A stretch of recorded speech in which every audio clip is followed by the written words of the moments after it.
I think we knew things were going to be hard coming back, and there definitely have been hard things, but we feel so grateful to be here. Deandra Jordan is a native Utahn. In 2020, she and her family moved to Lahaina. This is wild. On August 8th, the Jordans were racing We are evacuating to leave the place that is so near and dear to their heart as a fire ignited in Lahaina. Thankfully, we got out. It was 7 minutes before our home did catch on fire, and we were driving through like the dark cloud of smoke, which is a really scary feeling, especially with all of our little kids and being 8 months pregnant. The Jordans spent the next 3 months in Utah, welcoming their fifth child, Coco, to their family, before deciding to return to Lahaina last month. We knew we needed to get back for that and just to rally with our community to all get through this hard time. I'm not sure how much people outside of the disaster understand, but this was an entire town and some of its surrounding neighborhoods, so over 2,200 buildings.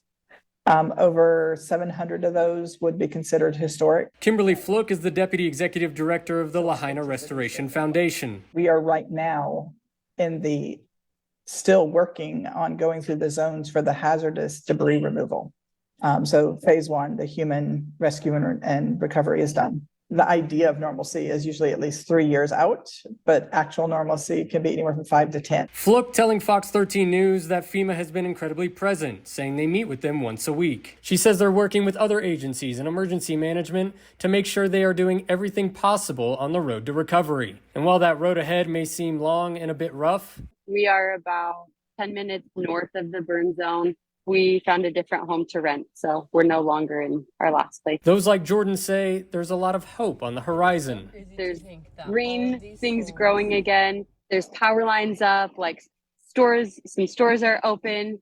So it definitely feels hopeful, like we're moving in a good direction. Well, last month, Hawaii Governor Josh Green did extend the proclamation on wildfires with amendments to help survivors with both housing and recovery.